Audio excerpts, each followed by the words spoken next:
तो नमस्कार, आदाब, सत श्री अकाल दोस्तों। मैं रजनी स्वागत करती हूँ आपका हमारे चैनल विद्या ज्ञान आर्जन में। तो जैसा कि दोस्तों आपको पता है कि हम धार्मिक और सामाजिक सुधार आंदोलन पढ़ रहे हैं और इसमें एक आंदोलन हमने पढ़ लिया है। आज हम पढ़ेंगे दो आंदोलन, प्रार्थना समाज पढ़ेंगे और हम पढ़ेंगे आर्य समाज, है ना। तो बिना देरी किए शुरू करते हैं।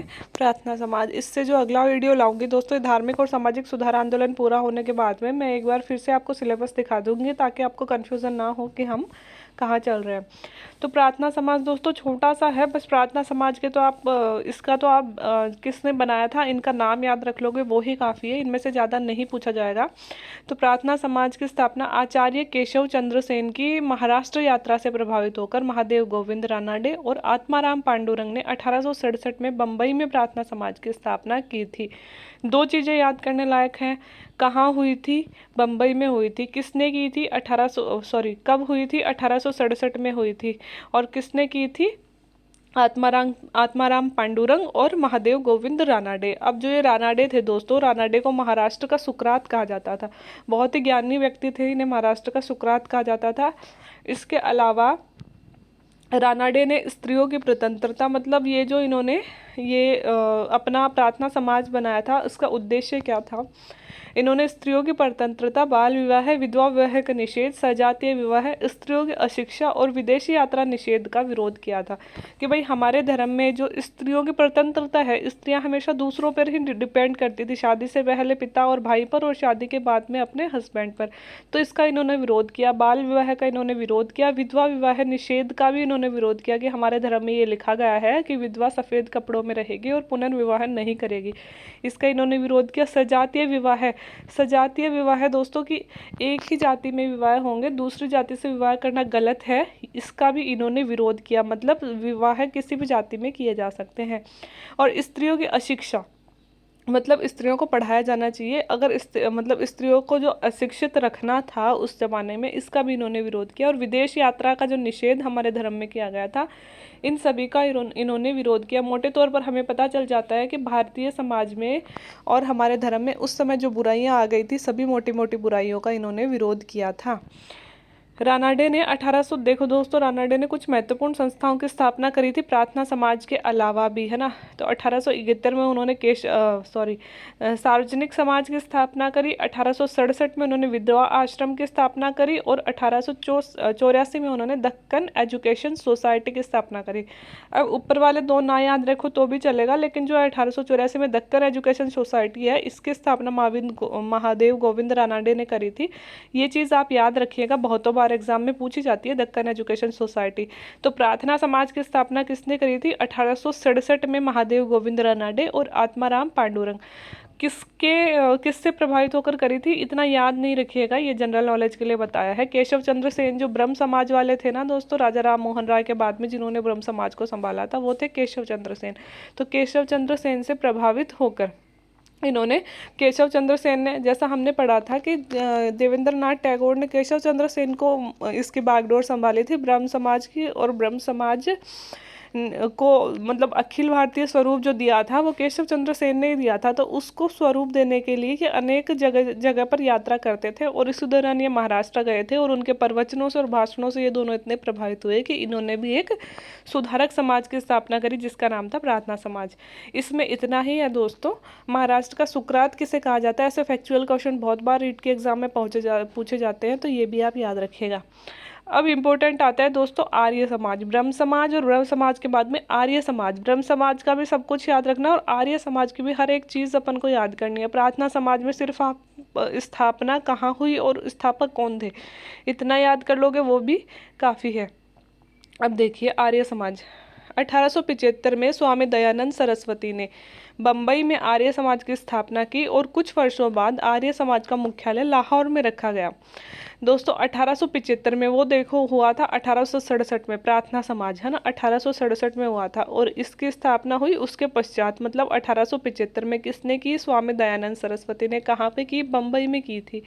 और फिर इसका मुख्यालय कहाँ बना दिया गया? बाद में इसका मुख्यालय बना दिया गया लाहौर में। ठीक है। आर्य समाज की स्थापना का उद्देश्य क्या था, सबसे पहले हम ये देख लेते हैं। वैदिक धर्म को पुनः शुद्ध रूप में स्थापित करना, भारत को सामाजिक, धार्मिक और राजनीतिक रूप से एक सूत्र में बांधना तथा भारतीय सभ्यता और संस्कृति पर पड़ने वाले पाश्चात्य प्रभाव को रोकना। देखो, वैदिक धर्म को ये जो दयानंद सरस्वती थे दोस्तों, वेदों को हमारा असली आदर्श मानते थे और ये कहते थे कि जो वेदों में लिखा गया है वही सत्य और ब्रह्म ज्ञान है। तो इन्होंने वैदिक धर्म को पुनः शुद्ध रूप में, ये ऐसा कहते थे कि हिंदू धर्म में मूलतः बुराइयां नहीं है, जो हमारे वेदों में लिखा गया है ना, वो एकदम परफेक्ट समाज की निशानी है। लेकिन हमारे जो ये धर्म प्रवर्तक लोग थे, इन्होंने अपने अनुसार वेदों को बदल दिया और वेदों के अलावा कई तरह के ग्रंथ लिख दिए, जिससे हमारे धर्म में बुराइयां आ गई है ना। तो इन्होंने कहा है कि जो वेदों में मूल बातें लिखी गई हैं उसके अनुसार हम भारतीय समाज को पुनः रूप से, शुद्ध रूप में स्थापित करें और भारत को सामाजिक, धार्मिक, राजनीतिक रूप में एक सूत्र में बांधा जाए। मतलब सामाजिक रूप से भी भारतीय एक हो, धार्मिक रूप से भी एक हो और राजनीतिक रूप से भी एक हो।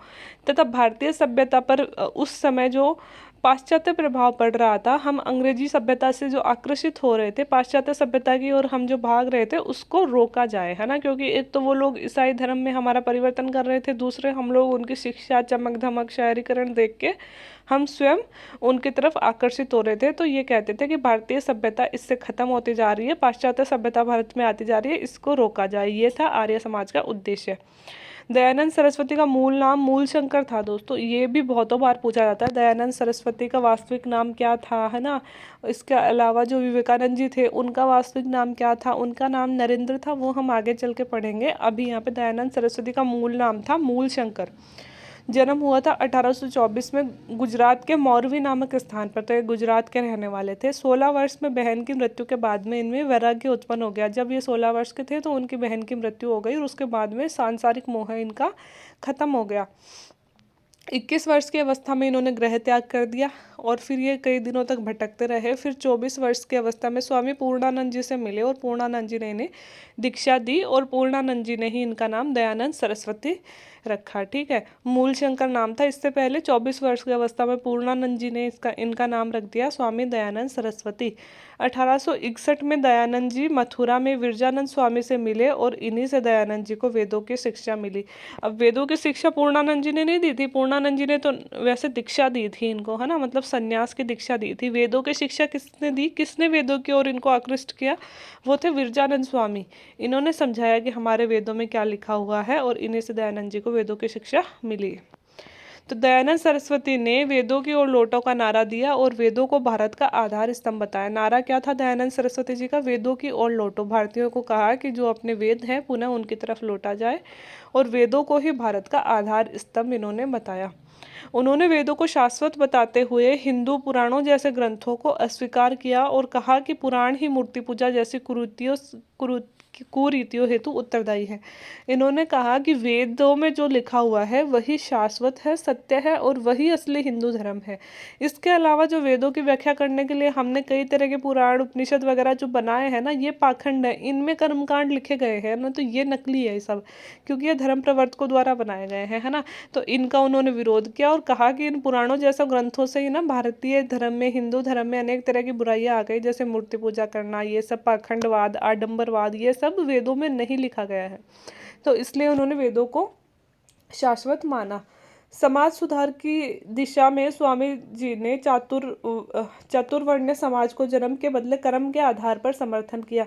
मतलब उन्होंने चतुर्वर्ण्य समाज का विरोध तो नहीं किया कि भाई ब्राह्मण, क्षत्रिय, वैश्य, शूद्र, इसका उन्होंने विरोध नहीं किया, लेकिन उन्होंने कहा कि ये जो विभाजन है ये जन्म के आधार पर ना होकर कर्म के आधार पर होना चाहिए। भाई किसी की युद्ध कला में रुचि है तो वो क्षत्रिय कहलाएगा, किसी की पाठन कला में रुचि है वो पंडित कहलाएगा, है ना, किसी के उद्योगों में रुचि है वो वैश्य कहलाएगा, और किसी का भाई कृषि वगैरह में इनमें रुचि है तो वो शूद्र कहलाएगा। इसे कर्म के आधार पर नाम दिया जाए, ना कि जन्म के आधार पर।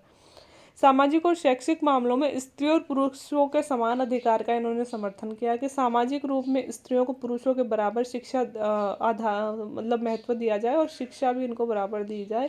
इसके अलावा छुआछूत, जातिवाद, बाल विवाह का इन्होंने विरोध किया। इसके अलावा इन्होंने देखो दोस्तों, वो ही सारी चीज़ों का विरोध, हर एक सामाजिक सुधार आंदोलन इन्हीं सब चीज़ों का विरोध कर रहा है। वही जाति भेद का, वही बाल विवाह का, वो विधवा विवाह का समर्थन कर रहे हैं ना, स्त्रियों को शिक्षा का समर्थन कर रहे हैं। क्योंकि हमारे अब आप सोचोगे कि सभी इनमें तो सभी समाज सुधारकों में सेम जैसी बातें हैं, तो सेम ही बात है। इतने हमारे सामाजिक सुधार आंदोलन चले हैं, लेकिन फिर भी आज भी हम देखते हैं कि हमारे समाज में मूर्ति पूजा विद्यमान है, सामाजिक मतलब जातिवाद विद्यमान है, स्त्रियों को आज भी पुरुषों के मुकाबले कम महत्व दिया जाता है, छुआछूत भी कहीं ना कहीं आज भी शहरों में ख़त्म हो चुकी है, लेकिन कहीं ना कहीं गाँवों में विद्यमान है। और छुआछूत न भी हो तो दिमाग में जो जातिवाद का वहम है वो बहुत ज़्यादा लोगों के बढ़ता जा रहा है। इसके अलावा ये सारी बुराइयाँ, जबकि ये 19वीं सदी में सदी के लोग ही समझ गए थे कि भाई इस चीज़ से ही देश पीछे हो रहा है, फिर भी हम लोगों को अभी तक ये समझ में नहीं आया कि इस चीज़ को ख़त्म करेंगे जब ही इंडिया आगे बढ़ेगा। लेकिन आज भी हम इन्हीं चीज़ों के पीछे पड़े हैं, और आज भी हम धर्म के नाम पर ये सब बुराइयां अपनाए हुए हैं। बहुत हद तक कम हुई हैं, लेकिन बहुत हद तक आगे इनको कम करने की ज़रूरत है, अगर हम भारत को एक अच्छा उभरता हुआ और डेवलप्ड कंट्री बनाना चाहते हैं तो। आगे चल के इन्होंने शुद्धि आंदोलन भी चलाया, जिसमें हिंदू धर्म का परित्याग कर अन्य धर्म अपनाने वाले लोगों के लिए पुनः धर्म में वापसी के द्वार इन्होंने खोल दिए। दोस्तों, इनके काल में ये दो तीन बातें ना विवादास्पद रही हैं स्वामी दयानंद सरस्वती के। एक तो इनका ये शुद्धि आंदोलन, शुद्धि आंदोलन में क्या किया था कि जो ईसाई, जो एक तो अंग्रेज लोग भारतीयों को ईसाई बनाते थे लालच देकर वो, और जो मतलब पहले जो मुस्लिम शासक आए थे उन्होंने दबाव में कई हिंदुओं को मुस्लिम बनाया था, वो लोग है ना, उन लोगों की शुद्धि की जाती थी, एक यज्ञ किया जाता था और उनको पुनः हिंदू बनाया जाता था। तो ये चीज़ बहुत ज़्यादा विवादों में रही थी कि मतलब इनडायरेक्ट रूप से ये हो गया कि ये हिंदू धर्म का इस तरह से प्रचार कर रहे हैं कि लोगों को पकड़ पकड़ कर हिंदू बना रहे हैं, है ना। और वास्तव में ये कर क्या रहे थे कि जो मतलब हिंदू धर्म से मूल रूप से हिंदू थे और बाद में मुसलमान ईसाई ये सब बन गए, उनको हिंदू बना रहे थे। लेकिन ये चीज़ बहुत ज़्यादा विवादास्पद रही थी। तो शुद्धि आंदोलन इन्होंने चलाया था। तो शुद्धि आंदोलन ये था कि भाई हिंदू धर्म में वापसी की जाए, जिन्होंने हिंदू धर्म बहुत सालों पहले से बदल लिया था उनकी। और दूसरी ये थी कि गौरक्षणी सभा की स्थापना की थी इन्होंने गायों की रक्षा हेतु। तो दोनों ही चीज़ें दोस्तों एक तरह से धार्मिक कट्टरतावाद की समर्थक हो जाती है ना। सामाजिक सुधार से ज़्यादा धार्मिक कट्टरतावाद को ये दिखा रही हैं कि मतलब आप गौरक्षणी सभाएं क्यों बना रहे हो, और भी तो मूक जानवर हैं उनको भी तो बचाओ आप, है ना। लेकिन बचा किसको रहे, गौरक्षण मतलब गायों की रक्षा हेतु ही, है ना। ये मतलब उस समय विवादों में रही थी, मेरे इसमें पर्सनल मत नहीं है, लेकिन उस समय ये कहा गया था कि ये दो चीज़ें उनके आंदोलन में बहुत ज़्यादा विवादास्पद रही थी। इसके अलावा इन्होंने शूद्र व स्त्री को वेद पढ़ने, ऊंची शिक्षा प्राप्त करने, यज्ञोपवीत धारण कराने के पक्ष में आंदोलन चलाया था। दोस्तों, हमारे वेदों में ना सिर्फ शूद्रों को वेद पढ़ने की अनुमति नहीं दी गई है, बल्कि औरतों को भी वेद पढ़ने के लिए मना किया गया है। हमारे मतलब वेदों में नहीं, मनुस्मृति या फिर पता नहीं इन ग्रंथों में ऐसे लिखा गया है, जैसे कि अपन पढ़ते भी हैं कि शूद्र और स्त्री को वेद पढ़ने की अनुमति, पढ़ना तो दूर की बात है, सुनने की अनुमति भी उन्हें नहीं दी गई थी। कि और अगर किसी की अगर गलती से शूद्र या स्त्री के कान में वेदों की कोई आवाज़ पड़ जाती है तो उसके कान में लोहा पिघलाकर डाला जाए, इतना भयंकर अपराध इसे माना जाता था, है ना। तो मतलब ये एक तरह से कुरीति तो है ना, ऐसा करने से कुछ होता थोड़ी है। अगर आप वेदों में या कहीं भी कुछ भी बहुत अच्छा अगर उसमें लिखा जा रहा है तो फिर वो हर मनुष्य के लिए होना चाहिए, वो पर्टिकुलर किसी जाति विशेष के लिए थोड़ी होना चाहिए। अगर आप समाज का उत्थान करना चाहते हो तो हर एक आदमी को साथ लेकर चलना पड़ेगा ना। तो फिर क्यों इसको शूद्रों और स्त्रियों से दूर रखा गया था, है ना। इसलिए फिर इन लोगों ने इनको समझा और इन्होंने इस चीज़ का समर्थन किया कि वेदों पे हक स्त्री का भी है और शूद्रों का भी है, तो दोनों को वेद पढ़ने की इन्होंने अनुमति दी। ऊंची शिक्षा प्राप्त करने के का समर्थन किया, यज्ञोपवीत धारण करवाने के पक्ष में भी इन्होंने आंदोलन चलाए। मतलब हर एक जाति के व्यक्ति को, जो ब्राह्मण लोग हैं और ब्राह्मण में भी जो पुरुष लोग हैं वही यज्ञोपवीत धारण करते हैं, उन्होंने हर जाति के व्यक्ति को यज्ञोपवीत धारण करने के पक्ष में आंदोलन चलाया था। इन्होंने दयानंद सरस्वती पहले व्यक्ति थे जिन्होंने कहा था भारत भारतवासियों के लिए है ना। तो पहले व्यक्ति थे दोस्तों जिन्होंने ये एक तरह से कोटेशन मान लो, भारत भारतवासियों के लिए है ना, कि ये और किसी के लिए नहीं है। अंग्रेजों तुम भारत से जाओ, भारत सिर्फ भारतवासियों के लिए है। तो पहले व्यक्ति थे जिन्होंने ये लाइन कही थी।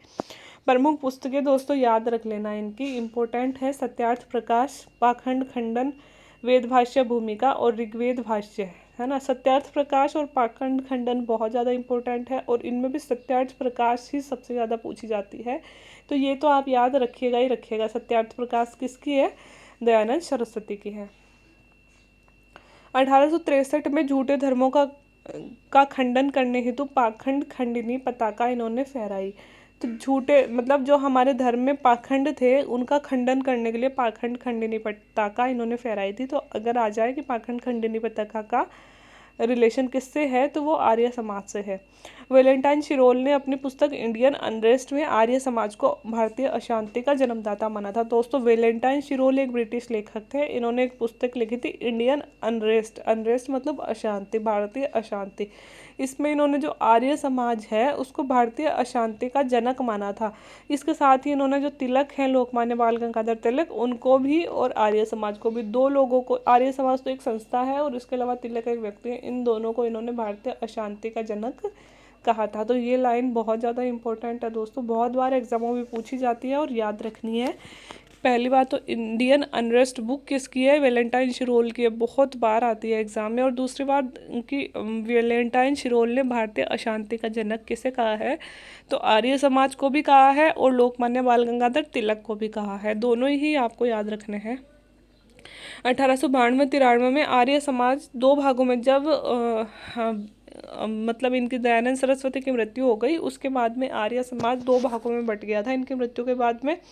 एक तो पाश्चात्य शिक्षा के विरोधी और एक पाश्चात्य शिक्षा के समर्थक। मूलतः जो दयानंद सरस्वती थे वे स्वयं पाश्चात्य शिक्षा के विरोधी थे, लेकिन आगे चलकर इनकी मृत्यु के पश्चात यह दो भागों में बट गया था। और तो पाश्चात्य शिक्षा के विरोधी, कुछ इनके समर्थक विरोधी थे और कुछ इनके समर्थक पाश्चात्य शिक्षा के समर्थक थे। तो पाश्चात्य शिक्षा के जो समर्थक थे दोस्तों, मतलब पाश्चात्य शिक्षा मतलब अंग्रेजी शिक्षा, इसके समर्थक थे, उन्होंने एंग्लो वैदिक कॉलेज भी खोली थी, जो आज भी कहीं ना कहीं विद्यमान है, शायद उनका नाम चेंज हो गया। एंग्लो वैदिक कॉलेज ये इन्होंने ही खोली थी। तो ये थे दोस्तों हमारे आर्य समाज, और ये हैं हमारे दयानंद सरस्वती जी। तो उम्मीद है कि आपको इस टॉपिक का हर एक पॉइंट क्लियर हो गया होगा। वीडियो को 2-3 बार रिवाइज करके देख लीजिएगा, यहीं पे आपको याद हो जाएगा। अगर फिर भी कुछ समझ में ना आया हो, नीचे कमेंट बॉक्स में कमेंट करके आप पूछ सकते हैं। वीडियो देखने के लिए थैंक यू वेरी मच।